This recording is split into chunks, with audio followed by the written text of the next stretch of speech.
স্থানীয় বাংলা সংবাদ।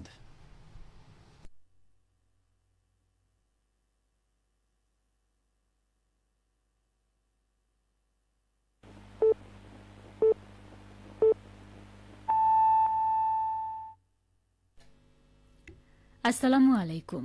সন্ধে ৭টা, বাংলাদেশ বেতার, রাজশাহী। স্থানীয় সংবাদ পড়ছি সাজরিন খান খুশবু। ভূমিমন্ত্রী মিজানুর রহমান মিনু বলেছেন, যে জাতি তার গর্বিত সন্তানদের স্বীকৃতি দেয় না, সে জাতি কখনো উন্নতি করতে পারে না। শিক্ষা প্রতিষ্ঠান আমাদেরকে শিক্ষা দেয় অহংকারী না হয়ে বিনয়ী হতে। রাজশাহী কলেজ শহীদ মিনার প্রথম স্বীকৃতি দেয় ভাষা শহীদদের। আজ রাজশাহী কলেজ অ্যালামনাই ও কৃতি শিক্ষার্থী সংবর্ধনা অনুষ্ঠানে তিনি একথা বলেন। রাজশাহী কলেজ মিলনায়তনে এই অনুষ্ঠানের আয়োজন করে Rajshahi college HSC alumni association ও রাজশাহী কলেজ। শিক্ষা ব্যবস্থার সংস্কার ও শিক্ষা প্রতিষ্ঠানের মানোন্নয়নে সরকারের উদ্যোগ তুলে ধরে মন্ত্রী মিজানুর রহমান মিনু বলেন, শিক্ষা ব্যবস্থার উন্নয়নে প্রধানমন্ত্রীর বিশেষ দৃষ্টি রয়েছে। শিক্ষা প্রতিষ্ঠান থেকে জ্ঞান অর্জন শেষে মেধাবীরাই আগামীতে দেশ পরিচালনা করবে। যারা রাজশাহী কলেজে পড়ালেখা করেছেন তারা সৌভাগ্যবান।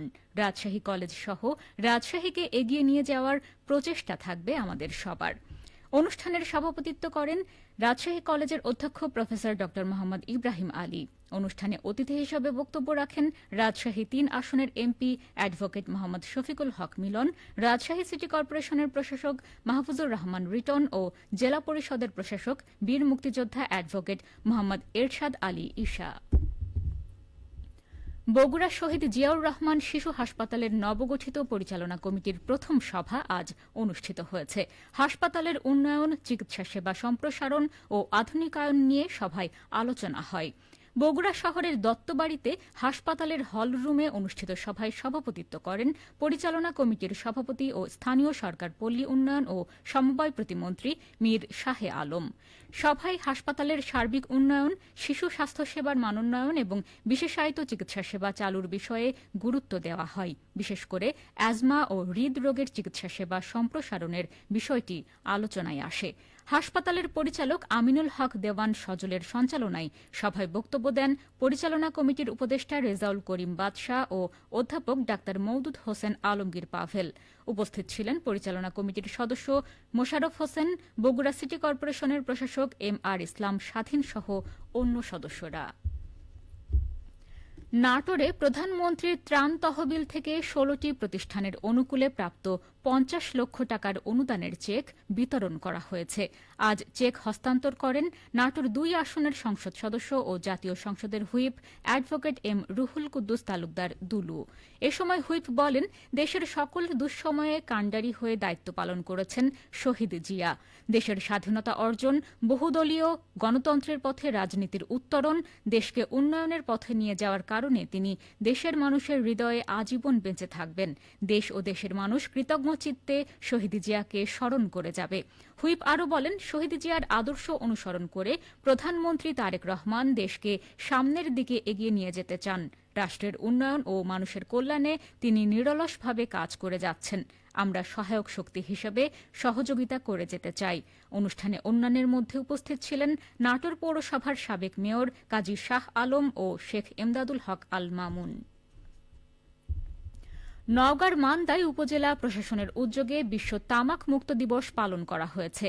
আজ সকালে কর্মসূচির উদ্বোধন করেন উপজেলা নির্বাহী অফিসার আখতার জাহান সাথী। কর্মসূচির শুরুতেই সকালে একটি সচেতনতামূলক র্যালি উপজেলা পরিষদ চত্বর প্রদক্ষিণ করে এবং পরে উপজেলা পরিষদের সভাকক্ষে আলোচনা সভা অনুষ্ঠিত হয়।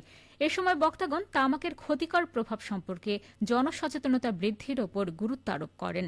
একই সঙ্গে তামাকের ব্যবহার কমিয়ে একটি সুস্থ জাতি গঠন ও তামাক মুক্ত সমাজ গড়ে তুলতে সকলের সম্মিলিত উদ্যোগ গ্রহণের আহ্বান জানান।